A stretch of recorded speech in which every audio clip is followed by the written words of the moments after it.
আসসালামু আলাইকুম। সম্মানিত দর্শক, কেমন আছেন সবাই? দেশের রাজনৈতিক অঙ্গনে এখন সবচেয়ে বড় আলোচনার বিষয় হচ্ছে উপদেষ্টারা কি আসলে পালাচ্ছেন?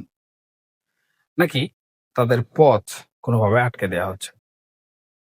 বিশেষ করে গত কয়েকদিন ধরে শাহজালাল আন্তর্জাতিক বিমানবন্দরের ইমিগ্রেশন নিয়ে যে ধরনের খবর চাউর হচ্ছে, তাতে কিন্তু সাধারণ মানুষের মনে আমি মনে করি অনেকগুলো কেন আর কি ধরনের প্রশ্ন তৈরি হয়েছে।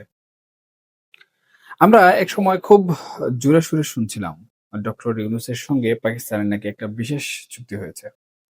কথা উঠেছিল উপদেষ্টা বা সরকারের শীর্ষ কর্মকর্তারা কোনো ভিসা ছাড়াই শুধু টিকিট কেটেই নাকি পাকিস্তান চলে যেতে পারবে। তখন কিন্তু অনেকেই প্রশ্ন তুলেছিলেন, হঠাৎ এমন অদ্ভুত চুক্তির দরকার কি ছিল? তবে কি তারা আগেভাগেই জানতেন যে এমন একটা দিন আসবে যখন তাদের জরুরি ভিত্তিতে দেশ ছাড়তে হতে পারে? অবশ্য এখন পরিস্থিতি ভিন্ন। তারা এখন আর দায়িত্বে নেই। তারা এখন সবাই সাবেক। আর এই সাবেক তকমাটা গায়ে লাগার পরেই কিন্তু চিত্রটা একদম পাল্টে গেছে। দেখুন, বিভিন্নভাবে কিন্তু শোনা যাচ্ছে সরকারের শীর্ষ পর্যায় থেকে ইমিগ্রেশন গুলোতে কড়া বার্তা দেয়া হয়েছে, যেন সাবেক উপদেষ্টাদের উপর কড়া নজরদারি রাখা হয়। এবং সবচেয়ে মজার ব্যাপার হচ্ছে তাদের পাসপোর্ট নিয়ে জটিলতা। তারা তো সবাই লাল পাসপোর্ট ব্যবহার করতেন, তাই না? নিয়ম অনুযায়ী সেগুলো জমা দিয়ে সবুজ পাসপোর্ট পাওয়ার কথা। কিন্তু সেখানেও নাকি এখন দীর্ঘসূত্রিকা কাজ করছে। এই যে পাসপোর্ট পেতে দেরি হওয়া কিংবা এয়ারপোর্টে বাড়তি সতর্কতা, এসব কিন্তু ইঙ্গিত দিচ্ছে যে সামনের দিনগুলো তাদের জন্য মোটেও কিন্তু সুখকর হবে না কিংবা আরামদায়ক হবে না। বিশেষ করে দুর্নীতি দমন কমিশন বা দুদকের টেবিলে এখন যে অভিযোগের পাহাড় জমা হয়েছে, তা বাংলাদেশের ইতিহাসে একটা রেকর্ড সৃষ্টি করেছে। মাত্র ১ সপ্তাহের মধ্যে সাবেক উপদেষ্টাদের বিরুদ্ধে এত পরিমাণ লিখিত অভিযোগ জমা পড়েছে, যা এর আগে কখনো কিন্তু দেখা যায়নি। যদিও এই অভিযোগগুলোর বেশিরভাগই বেনাম, কিন্তু সেগুলোর ভেতরে যে ধরনের তথ্য বা দুর্নীতির চিত্র তুলে ধরা হয়েছে, তা কিন্তু রীতিমতো আমি মনে করি পিলে চমকানোর মতো। সবচেয়ে বড় ধাক্কাটা বোধহয় ডক্টর মোহাম্মদ ইউনূসকে নিয়ে।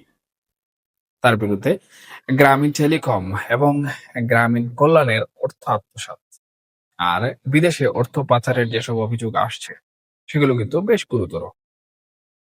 এখানে অভিযোগকারীরা বলছেন আয়কর ফাঁকি দেওয়ার জন্য তিনি ট্রাস্ট গঠন করে বিপুল অঙ্কের টাকা সরিয়ে ফেলেছেন। তবে এখানে কিন্তু শেষ নয়। সাবেক আইন উপদেষ্টা আসিফ নজরুলের বিরুদ্ধে আসা অভিযোগগুলো শুনলে আমি মনে করি রীতিমতো বাংলাদেশের সাধারণ নাগরিক হিসাবে যে কেউ কিন্তু অবাক হবে। বিচারক নিয়োগে বাণিজ্য থেকে শুরু করে বড় বড় শিল্প গ্রুপের কর্ণধারদের জামিন করিয়ে দেওয়ার বিনিময়ে তিনি হাতিয়ে নিয়েছেন কোটি কোটি টাকা। আর এই কোটি টাকার লেনদেনের কথা এখন দুদক কার্যালয়ের বাতাসে ভাসছে। কেউ কেউ তো বলছেন ঢাকার আশেপাশে বিচারক বদলি করতেই নাকি মাথাপিছু ৫০ লাখ থেকে ২ কোটি টাকা পর্যন্ত নেওয়া হয়েছে। গান বাংলা টেলিভিশনের কর্ণধার তাপসের জামিন নিয়েও কিন্তু বড় ধরনের আর্থিক লেনদেনের অভিযোগ উঠছে তার বিরুদ্ধে। একজন আইনের শিক্ষক কিংবা আইন উপদেষ্টার কাছ থেকে মানুষ কিন্তু এমনটা কোনোদিন আশা করেন।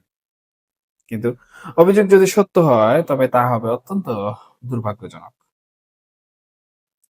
পরিবেশ রক্ষায় যার কণ্ঠ সবসময় উচ্চকণ্ঠ ছিল, সেই সৈয়দ রিজওয়ানা হাসানকে নিয়েও কিন্তু অভিযোগের কমতি নেই।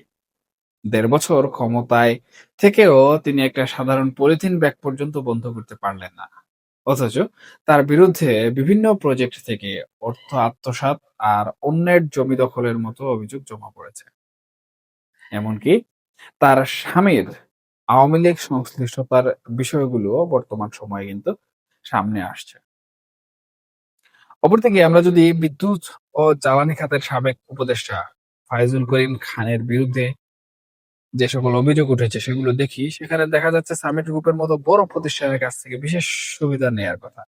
বেসরকারি বিদ্যুৎ কোম্পানিগুলোর সঙ্গে অবৈধ লেনদেনের মাধ্যমে তিনি নাকি অঢেল সম্পদের মালিক হয়েছেন। একইভাবে স্বাস্থ্য উপদেষ্টা নূরজাহান বেগমের সময়কালে টেন্ডার জালিয়াতি আর কেনাকাটায় যে অনিয়মের খবর পাওয়া গেছে তাও কিন্তু রীতিমতো আটকে ওঠার মতো। একনেকের এক বৈঠকে তো একটা প্রজেক্ট থেকে এক কলমে 4,000 কোটি টাকা কমিয়ে দেওয়া হয়েছে। ভাবুন একবার, সেখানে দুর্নীতির জাল কতটা কতটা গভীরে পৌঁছে গিয়েছিল।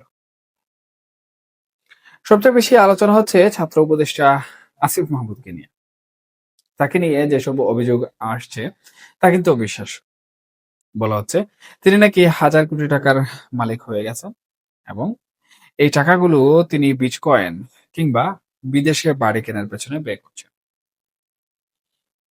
শুধু তাই নয়, অভিযোগপত্রে তো এমনও বলা হয়েছে যে 50 লাখ টাকার নিচে নাকি তিনি কথাই বলতেন না। একই ধরনের অভিযোগ আছে মাহফুজ আলমের বিরুদ্ধেও। কি অভিযোগ রয়েছে সেখানে? অভিযোগ আছে টেলিভিশনের লাইসেন্স দেওয়ার নামে বিশাল অঙ্কের টাকা হাতিয়ে নেয়ার কথা। অর্থাৎ টিভি চ্যানেলের লাইসেন্স দিতে গিয়ে তিনি টাকা নিয়েছেন ঘুষ। তবে এখানে একটা বড় কিন্তু রয়ে গেছে। এই যে দুদকের কাছে হাজার হাজার অভিযোগ জমা পড়েছে, এই দুদক এতদিন আসলে কোথায় ছিল? 1.5 বছর ধরে যখন এইসব ঘটছিল তখন কিন্তু তারা একদম চুপচাপ ছিল। এখন যখন সরকার পতন হয়েছে বা উপদেষ্টারা সরে গেছেন তখন তারা সক্রিয় হয়েছে। টিআইবির নির্বাহী পরিচালকও কিন্তু একই কথা বলেছেন যে দুদক সবসময়ই একটা রাজনৈতিক হাতিয়ার হিসেবে ব্যবহৃত হয় এবং বর্তমান সময়ে কিন্তু আমরা সেই বিষয়টি দেখতে পাচ্ছি।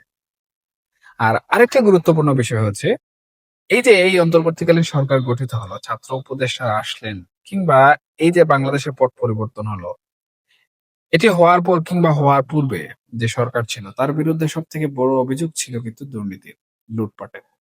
এবং যারা এসেছিলেন পরিবর্তিত সরকার হয়ে তারা কি বলেছিলেন সেগুলো ফিরিয়ে আনবেন, হ্যাঁ, এবং দেশের যে অর্থ করে সম্পদ রয়েছে সেগুলো বৃদ্ধি করবেন। তারা কোনো প্রকার লুটপাটে জড়াবেন না। কিন্তু আমরা কি দেখলাম? আমি একটা কথা বলি, সেটা হচ্ছে বিগত 15-16 বছরে আওয়ামী লীগ সরকার ছিল। তারা কাজকর্মের পাশাপাশি লুটপাট যতটুকু করেছে, এই অন্তর্বর্তীকালীন সরকারের যে সকল উপদেষ্টা রয়েছেন তারা এর থেকে 3 গুণ বেশি লুটপাট করেছে। এবং এই যে দুদক, এই দুদক কিন্তু যখন যেদিকে জল সেদিকেই চলে। তবে একজন সাধারণ জনগণ হিসাবে বা দেশের সাধারণ নাগরিক হিসাবে একজন দায়িত্বশীল ব্যক্তি হিসাবে আমি চাইবো এই সকল বিষয়ের তদন্ত হোক এবং সকল লুটপাটের হিসাব করা হোক। দুদককে এমন একটি প্রতিষ্ঠানে পরিণত করা হোক যে প্রতিষ্ঠান স্বাধীন থাকবে, নিরপেক্ষ থাকবে। তবে এটি আসলে বাংলাদেশের প্রেক্ষাপটে কে করবে, এটি কিন্তু একটি বড় প্রশ্ন। যাই হোক, এখনকার মতো এই পর্যন্তই। আপনারা সবাই ভালো থাকুন, সুস্থ থাকুন, অবশ্যই অবশ্যই নিরাপদে থাকবেন। দেখা হবে পরবর্তী কোনো ভিডিওতে, পরবর্তী কোনো আলোচনায়। আল্লাহ হাফেজ।